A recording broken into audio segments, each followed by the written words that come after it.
સાબરકાંઠાના હિંમતનગર નજીક Ahmedabad Udaipur national highway પર એક ગમખ્વાર અકસ્માતની ઘટના સામે આવી છે। જીવાનગઢ ગામ પાસે ખાનગી બસ અને કાર વચ્ચે સર્જાયેલા ભયાનક અકસ્માતમાં 6 મહિલાઓના ઘટના સ્થળે જ મોત નિપજ્યા છે, જ્યારે 8 લોકો લોહીલુહાણ હાલતમાં હોસ્પિટલ ખસેડાયા છે।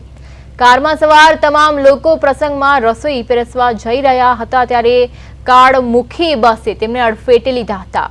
અકસ્માત એટલો ભયાનક હતો કે કારના કુરચા ઉડી ગયા હતા।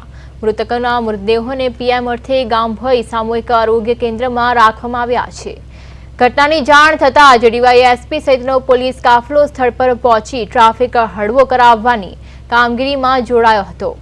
તપાસમાં બહાર આવ્યું છે કે નેશનલ હાઈવેના ડિવાઈડર પર બનેલા એક ગેરકાયદે કટને કારણે આ અકસ્માત સર્જાયો હોવાની આશંકા છે। અકસ્માત બાદ પોલીસે તાત્કાલિક કાર્યવાહી કરીને આ જોખમી ગેરકાયદે કટને બેરિકેડ લગાવીને બંધ કરી દીધો છે। હિંમતનગર સિવિલ હોસ્પિટલના ડોક્ટરો દ્વારા ઇજાગ્રસ્તોની સઘન સારવાર કરવામાં આવી રહી છે।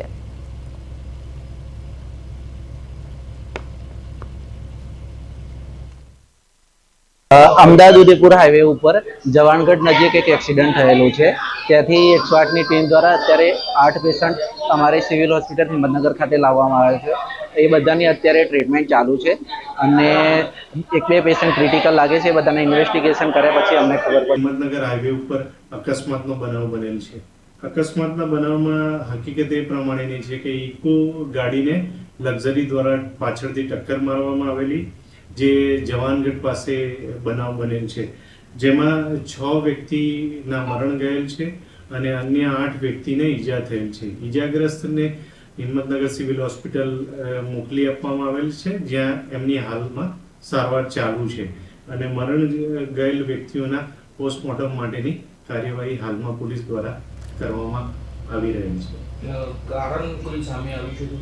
હાલ પ્રાથમિક દ્રષ્ટિએ જોતા જે